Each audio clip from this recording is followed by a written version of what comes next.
Tuhan dalam Kejadian pasal 12 ayat 1 sampai ayat 2. Saya akan bicara perihal iman. Tema khotbahku pada minggu hari ini kuberikan tema milikilah iman yang teguh. Sekali lagi, milikilah iman yang teguh. Iman yang teguh ini tentu kita perlukan di akhir zaman ini. Kejadian 12 ayat 1 sampai 2. Mari kita lihat firman Tuhan yang hebat dan luar biasa ini. Kita baca bersama-sama. Saudara duduk saja. Kita baca dalam hitungannya yang ketiga, Kejadian pasal 12 ayat 1 sampai 2. 2, 3 mulai. Berfirmanlah Tuhan kepada Abraham, pergilah dari negerimu dan dari sanak saudara dan dari rumah bapamu ini ke negeri yang akan kutunjukkan kepadamu. Aku akan membuat engkau menjadi bangsa yang besar dan memberkati engkau serta membuat namamu masyhur, dan engkau akan menjadi berkat. Puji Tuhan. Demikianlah bunyi firman Allah. Ini adalah awal titik balik bagaimana Abraham dia meresponi panggilan Tuhan. Saudara, dia dipanggil oleh Tuhan keluar dari tanah, dari negerinya, dari Ur Kasdim, menuju ke salah satu tempat yang sebetulnya dia sendiri juga tidak tahu. Entah ini dia Tuhan suruh entah kemana. Pokoknya dia belajar taat dan setia saja. Dan saudara tahu Abraham ini sebetulnya keluarganya adalah tidak percaya Allah. Mereka adalah menyembah berhala, saudaraku. Baik ayahnya yang bernama Tera, seluruh keluarganya terlibat dalam penyembahan berhala. Jadi Abraham di sini meresponi panggilan Tuhan. Titik balik di mana Abraham percaya kepada Allah yang benar, kemudian dia tinggalkan berhala-berhala itu dan dia mengikuti panggilan Tuhan. Allah memanggil dia untuk satu rencana. Kita tadi sudah lihat, kita sudah baca dari ayat 1 sampai 2 ada janji berkat. Dan janji berkat inilah yang membuat Abraham itu sangat luar biasa. Dia merasa semacam, wah, ini tentu janji yang sangat hebat sekali. Dan kita lihat bahwa Abraham kemudian meresponi panggilan itu. Saudara tahu Abraham usia diperkirakan 75 tahun. Sedangkan dia bawa istri juga, si Sarai itu lagi dalam kondisi mandul. Jadi dalam kondisi sebetulnya usia tua dipanggil oleh Tuhan. Untuk apa meresponi panggilan Tuhan itu? Di sini kita belajar bahwa usia tidak jadi persoalan untuk melayani Tuhan. Jadi usia berapa asal kita terlibat pelayanan. Kita semua harus terlibat pelayanan. Tidak mempusing usia berapapun saudara, asal kita terlibat pelayanan. Jadi dalam pelayanan tidak mengenal usia. Kita harus melayani Tuhan. Kita terlibat di dalam pekerjaan Tuhan. Kita lihat Abraham, diperkirakan usianya 75 tahun. Dia bawa istri lagi. Istri lagi dalam kondisi tidak bisa lagi produktif, saudara. Tidak bisa lagi untuk mendapatkan keturunan karena memang mandul. Tetapi dia meresponi panggilan Tuhan. Tuhan bisa memakai saya dan saudara. Kita lihat tadi anak-anak muda, singers pimpin pujian. Saya sangat luar biasa bersyukur kepada Tuhan ketika melihat mereka bisa melayani Tuhan. Di sementara generasi set ini kan generasi milenial, saudara. Generasi di mana saya boleh bilang generasi ini adalah generasi nunduk. Di mana-mana orang semua nunduk. Mau di halte bus orang nunduk. Mau di mana saja, tidak terkecuali bahkan di gereja pun orang nunduk. karena semua scroll dan sibuk dengan handphone. Jadi ini serba canggih dunia kita. Tetapi saya bersyukur kepada Tuhan bisa melihat mereka terlibat pelayanan. Mencari anak-anak muda di zaman sekarang terlibat pelayanan itu sulit sekali. Apalagi di kota yang kita tinggal, di kota ini, yang merupakan kota ini adalah kota yang sangat ramai, kota yang dijuluki kota bersama karena semua suku, kaum dan bahasa ada di sini. Saudara mau cari suku apa saja, semua ada di sini di kota ini. Namanya juga kota bersama. Semua manusia dari suku mana saja tinggal di kota ini, dan kita hidup di kota ini. Tantangannya juga tentu luar biasa. Kita melihat anak-anak muda kita, mereka bukan tinggal kata di pedalaman sehingga tidak ada kerjaan, cuma duduk-duduk saja. Karena di depan pohon pisang Ambon dan di belakangnya juga adalah pohon sirsa. Samping kiri kanan adalah pohon cempedak. Mereka hidup di mana semua ini serba godaan, jalan sedikit godaan, jalan sedikit godaan. Tapi bisa melayani Tuhan itu perkara yang sangat luar biasa. Jadi kita lihat Abraham meresponi panggilan Tuhan.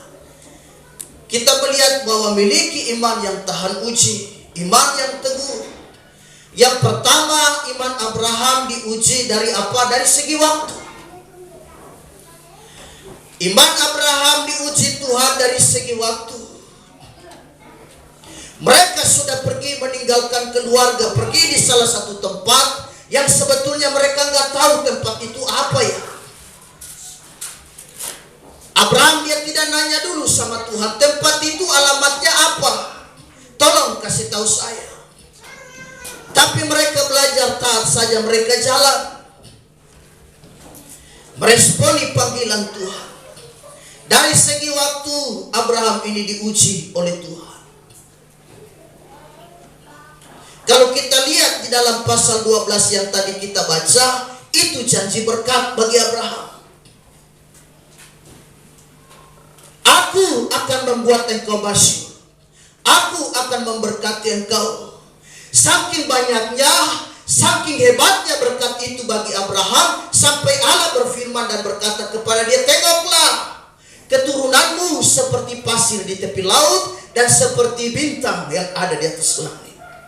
Itu janji berkat Tuhan. Saking banyaknya keturunan Abraham itu, berkat yang tentu sangat berlimpah-limpah. Tetapi dia usia 75 tahun. Ada satu penantian yang tidak mudah. Ada satu penantian yang tentu tidak singkat. Karena nanti dia dapat Ishak usia 100 tahun. Dari 75 ke 100 tahun ada jarak kurang lebih dia menanti 25 tahun. Wah, 25 tahun ini lama sekali, saudara. Bukan waktu yang mudah. Karenanya kalau kita lihat di dalam pasalnya yang ke-15 dari kitab Kejadian, itu Allah mengulangi kembali, meneguhkan tentang janji Allah itu kepada Abraham. Dalam Kejadian pasal 15 Allah mengulangi janji itu, meneguhkan dia. Karena saudara tahu Abraham sempat kecewa. Abraham sempat ragu kepada Tuhan. Janji Tuhan ini betul apa tidak sih? Karenanya di pasal 15 Allah meneguhkan dia. Kita lihat Kejadian 15 ayat 3. Firman Allah berkata begini. Kejadian 15 ayatnya yang ketiga.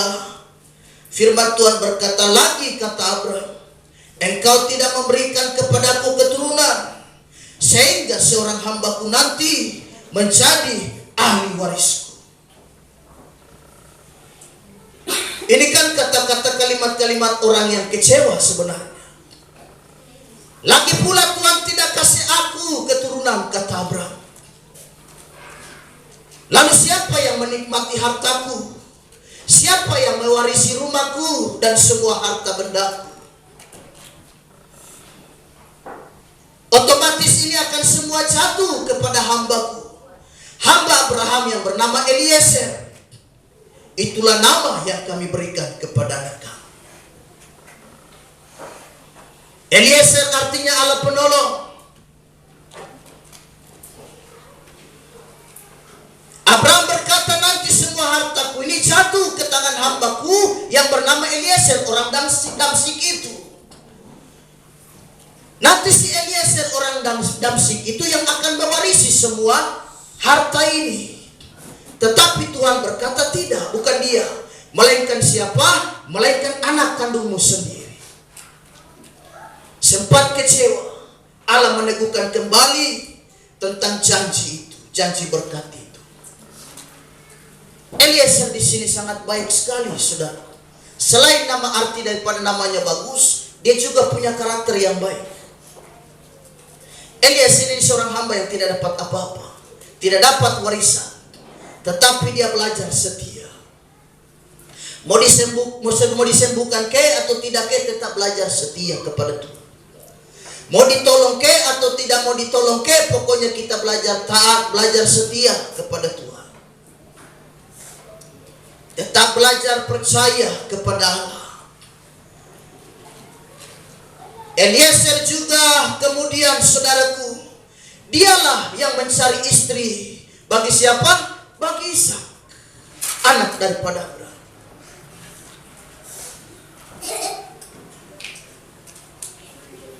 Dialah yang ditugaskan oleh Abraham untuk mencari istri bagi Ishak anaknya. Tapi sebelum Eliezer pergi mencari istri untuk Ishak anak daripada tuannya, dia doa dulu. Kata firman, dia doa. Jadi rupa-rupanya iman Abraham turun juga kepada hamba ini. Jadi dari Tuhan, iman Tuhan turun juga kepada hamba. Jadi Eliezer doa. Jadi segala sesuatu harus didasari pada doa. Apa yang kau dapatkan dengan doa, pertahankan juga dengan doa. Segala sesuatu harus kita dasari pada doa. Mau cari pekerjaan, doa. Mau cari apapun, doa. Di sini mengajarkan kepada kita segala sesuatu harus doa. Belajar menanti. Tadi pujian diangkat oleh anak Nona Talahatu, waktu Tuhan pasti yang terbaik. Anda menanti jawaban Tuhan sudah berapa tahun ini? Kita tahan terus, percaya waktu Tuhan pasti yang terbaik. Kita masih menanti atau kita sudah bosan? Jadi Eliezer berdoa dulu untuk dia jalan dan untuk cari jodoh, cari istri untuk Ishak. Segala sesuatu kita dasar pada doa. Apapun itu kita harus libatkan Tuhan, kita harus doa. Termasuk mencari pasangan hidup. Jadi adik-adik muda, dengarkan baik. Bapak Gembalamu di sini berbicara. Kau dasari semua pada doa ya, haleluya. Doa. Adikku, kau harus doa. Bukan untuk melamar pekerjaan, bukan untuk segala sesuatu, tetapi kita lihat menentukan pasangan hidup pun kita harus doa. Jangan kita main labrak-labrak saja. Kita main hantam promo saja. Boleh kau minum kopi tubruk, asal soal jodoh jangan kau tubruk sembarang-sembarang. Itu semua harus doa. Kau harus cari yang benar-benar yang baik, mengasihi engkau, takut akan Tuhan. Jadi segala sesuatu harus didasari pada belajar sabar. Tuhan kembali mengingatkan tentang apa? Tentang janji itu. Kita belajar sabar saja. Waktu Tuhan pasti yang terbaik.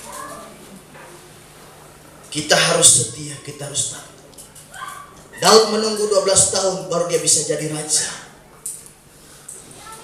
Yusuf menunggu 13 tahun baru dia jadi perdana menteri. Sebelum-sebelumnya kasihan sekali Daud punya hidup. Daud punya riwayat hidup sangat-sangat mengerikan. Mereka sabar. Apakah ketika Samuel melantik Daud menjadi raja dia langsung pakai mahkota? Oh tidak, masih dikejar mau dibunuh. Masih dalam pelarian sana sini sana sini sana. 12 tahun baru dia bisa jadi raja. Yusuf menanti 13 tahun. Abraham menanti 25 tahun. Siapa lagi? Haleluya.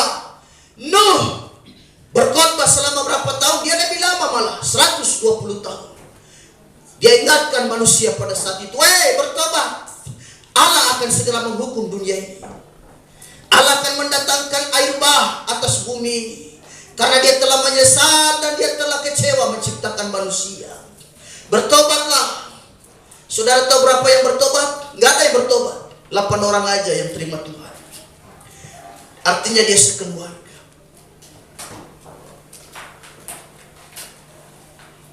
Waktu yang sangat lama sekali. Kita lihat Abraham 25 tahun. Ada dampak buruk bagi orang yang tidak mau bersabar, saudara. Dalam 1 Samuel pasal 13 ayat 11 sampai 13 firman Allah berkata begini. 1 Samuel 13 ayat 11 sampai 13 firman Tuhan berbunyi, tetapi kata Samuel, apa yang telah kau perbuat? Jawab Saul, karena aku melihat rakyat itu berserak-serak meninggalkan aku dan engkau tidak datang pada waktu yang telah ditentukan. Padahal orang Filistin telah berkumpul di Mikmas. Maka pikirku, sebentar lagi orang Filistin akan menyerang aku di Gilgal. Padahal aku belum memohonkan belas kasihan Tuhan. Sebab itu aku memberanikan diri, lalu mempersembahkan korban bakaran. Kata Samuel kepada Saul, perbuatanmu itu bodoh. Engkau tidak mengikuti perintah Tuhan Allahmu yang diperintahkannya kepadamu. Sebab seandainya Tuhan mengokohkan kerajaanmu atas orang Israel untuk selama-lamanya. Saul tidak sabar. Nah, ini kelemahan daripada Saul. Dia tidak taat perintah. Samuel berkata, tunggu aku 7 hari ya di Gilgal. Nanti aku akan datang.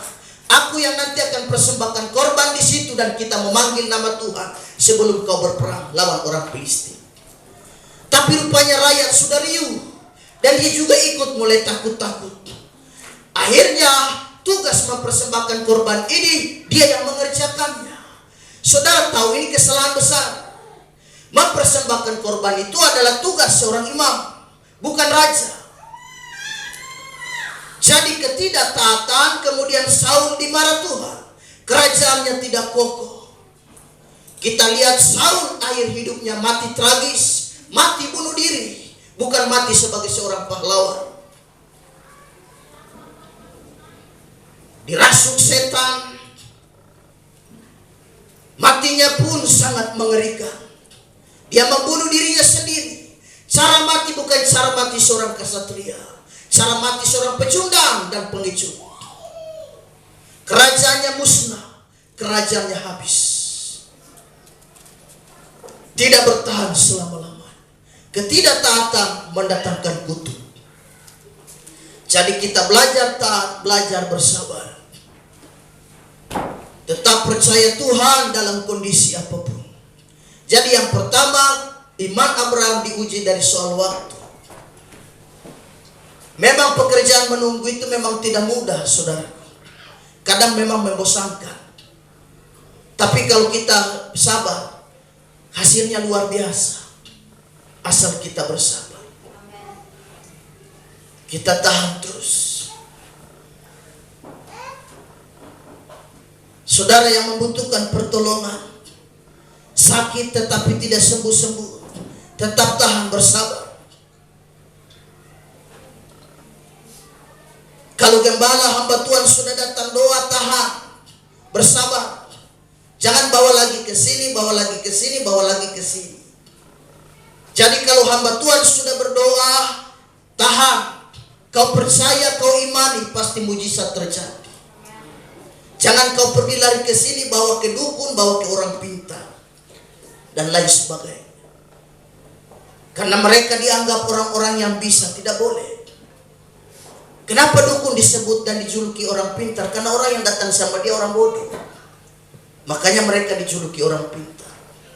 Boleh kau kuliah selesai, kau menyandang predikat dan kau punya gelar S1, tapi kau datang sama dukun, aku bilang kau goblok. Kau bodoh. Boleh kau pelayan Tuhan di gereja, memberikan nasihat bagi jemaat-jemaat yang lain, tapi kalau masih percaya yang begitu-begitu, haleluya, aku bilang kau adalah orang yang paling bodoh.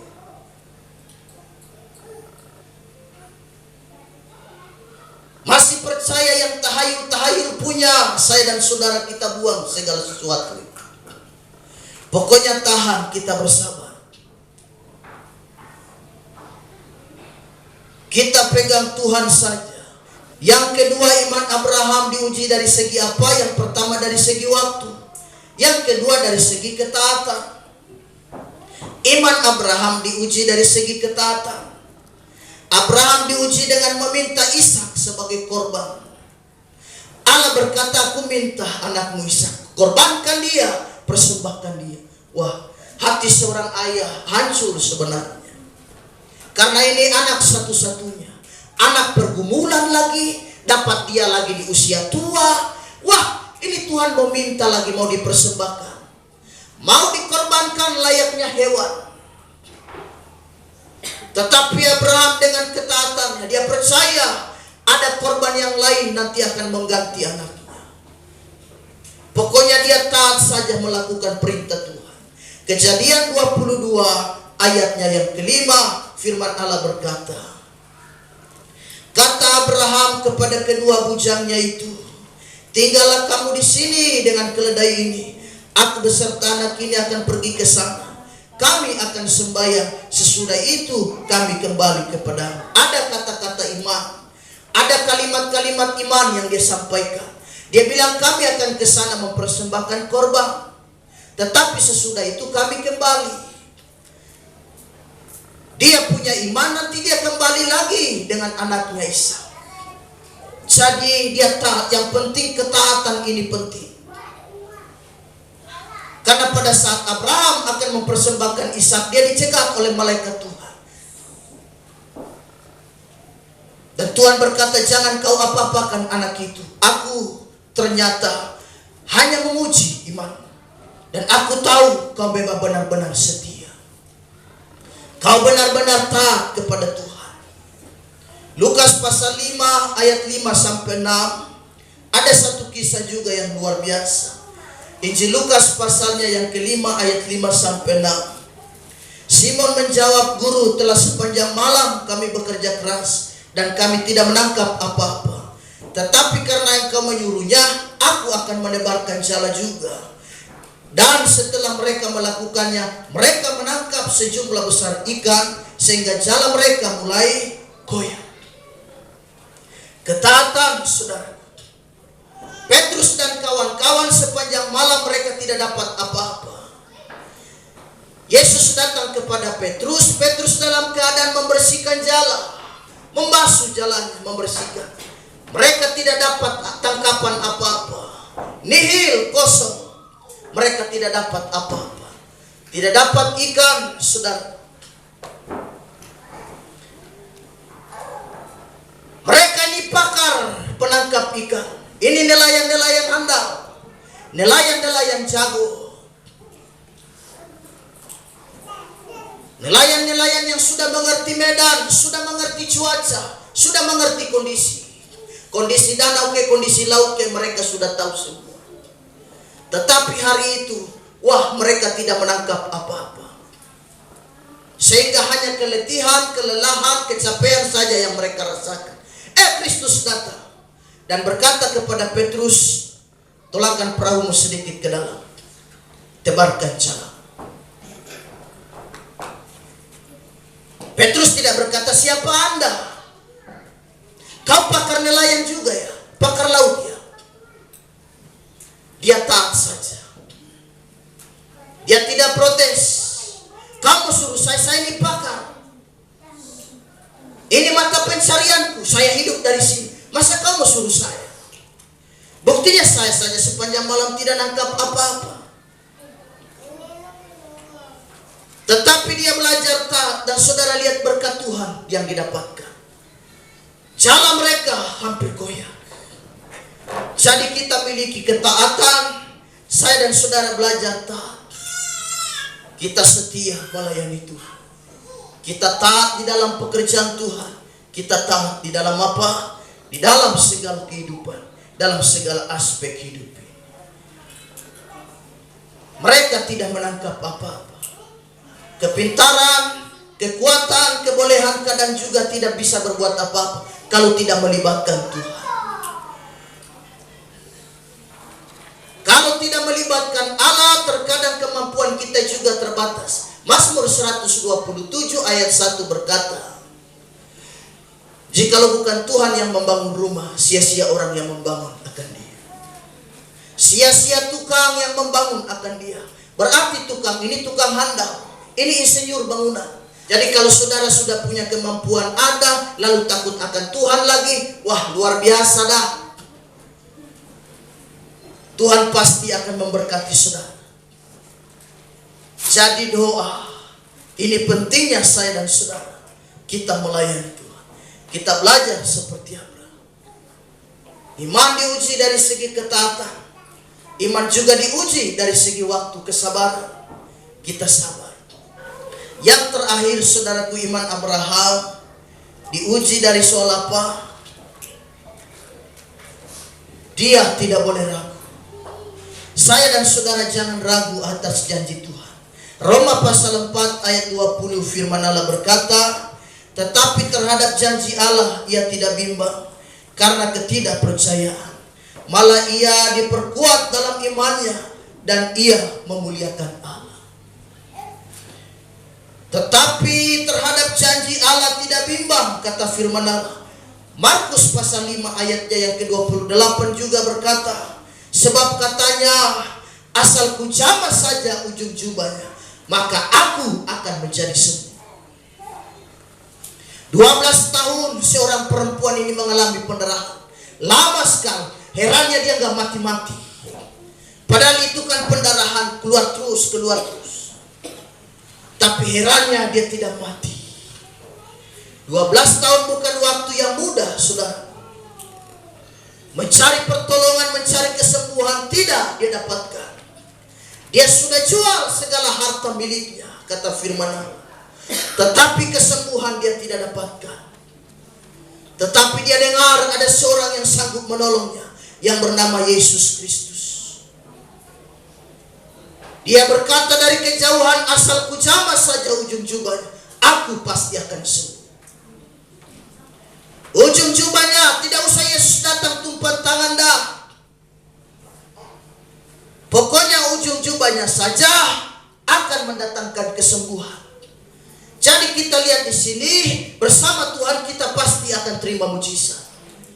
Karena seluruh hidup Yesus adalah mujizat. Rambut Yesus mujizat, kaki Yesus mujizat, tangan Yesus mujizat, haleluya. Jubah Yesus mujizat. Bukan hanya itu, bahkan ludah Yesus juga mendatangkan mujizat. Pernah cerita ada seorang yang buta, Allah meludah ke tanah dan kemudian dia mencampuri ludah dan ditempel, dioleskannya pada mata itu dan dia menjadi sembuh. Matanya melek, matanya bisa melihat. Jadi kalau bersama dengan Yesus saya dan saudara lihat mujizat, kita terima mujizat yang luar biasa. Jadi jangan meragukan tentang kasih Tuhan. Jangan meragukan kuasa dan mujizat Tuhan. Lukas pasalnya yang ke-24 ayat 36 sampai 39. Saya akan bacakan ayat ini sebagai ayat penutup, ayatnya yang terakhir, saudara. Kita lihat Lukas pasal 24 ayat 36 sampai 39. Ayat terakhir. Betul, ini ayat terakhir, saudara. Biasanya kalau mendengar ayat terakhir jemaat senang, karena itu adalah akhir dari khotbah. Dan kita pasti apa itu? Pulang. Saya akan baca Lukas pasal 24 ayat 36 sampai 39. Dan sementara mereka bercakap-cakap tentang hal-hal itu, Yesus tiba-tiba berdiri di tengah-tengah mereka dan berkata kepada mereka, damai sejahtera bagi kamu. Mereka terkejut dan takut dan menyangka bahwa mereka melihat hantu. Akan tetapi ia berkata kepada mereka, mengapa kamu terkejut? Dan apa sebabnya timbul keraguan-raguan di dalam hati kamu? Lihatlah tanganku dan kakiku, aku sendirilah ini. Rabalah aku dan lihatlah, karena hantu tidak ada daging dan tulangnya, seperti yang kamu lihat ada padamu. Guru sudah tiada. Timbul keraguan-raguan, kata firman Allah. Mereka ragu. Guru sudah mati. Kita mau bikin apa lagi? Tetapi dalam keraguan keraguan itulah kemudian Kristus tampil di hadapan mereka. Damai sejahtera bagi. Lihatlah tanganku ini masih berlubang ban. Kristus meyakinkan murid-murid supaya mereka betul-betul beriman, betul-betul percaya. Jadi melayani Tuhan, saya dan saudara jangan ada keraguan. Allah tidak berurusan dengan orang-orang yang ragu-ragu. Allah berurusan dengan orang-orang yang benar-benar percaya. Percaya saja, percaya saja. Tuhan pasti akan menolong. Karena dosa keraguan-raguan ini bahaya. Terkadang kita jaga hidup untuk dosa yang mencuri, tidak boleh mencuri. Tidak boleh berzina, tidak boleh berselingkuh. Tidak boleh melakukan tindakan kejahatan lain. Tapi saudara tahu, dosa keraguan-raguan ini juga bahaya. Karena orang ragu ini dia bisa meragukan Tuhan. Dia bisa berkata Tuhan ini tidak punya kuasa. Ini yang bahaya. Bahkan lebih celaka lagi, nanti dia akan berkata, kira-kira saya ini masuk surga apa neraka ya? Ragu. Melayani Tuhan tapi ragu. Ini saya kalau mati kira-kira bagaimana? Saya surga apa neraka ya? Tetapi bagi seorang anak Tuhan, aku percaya surgalah menjadi rumah. Timbul keraguan-raguan. Jadi jangan anggap sepele dengan dosa yang satu ini. Jadi karena itu tetap percaya kepada Tuhan. Jangan ragukan dia. Saudara tetap imani. Saudara yang sakit pasti disembuhkan. Oleh bilur-bilur Yesus aku terima mujizat. Yang tertutup jalan Allah bukakan jalan. Yang tak berpengharapan Allah memberikan harapan padamu. Saudara harus imani. Melayani Tuhan harus pokoknya hati mantap melayani Tuhan. Tetap percaya Tuhan. Hati full. Jangan hati hampa, hati kosong. Tidak boleh. Melayani Tuhan harus orang ada punya pengharapan. Jadi ada pengharapan. Jangan tatapan kosong ke depannya. Takut-takut nanti kau kerasukan setan. Pokoknya senyum-senyum saja. Biar belum makan 3 hari tetap senyum.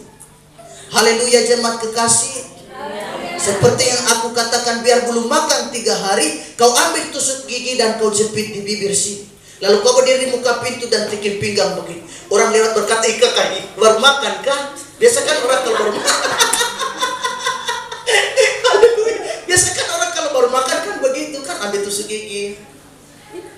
Nanti orang lewat, kakak baru makan kah? Antara ajak-ajak kah? Padahal lapar 3 hari. Tapi hati tetap mantap. Biar dompet kosong, hati tetap mantap ya. Haleluya. Tetap ada sukacita melayani Tuhan. Wah, kita kalau mengerti kehidupan yang begini, jadi tetap percaya bagi Tuhan tidak ada yang mustahil. Tuhan Yesus memberkati, hati tetap sukacita. Kita angkat pujian, kita akan berdoa dan kita akhiri firman Tuhan. Haleluya, Tuhan memberkati saudara sekalian.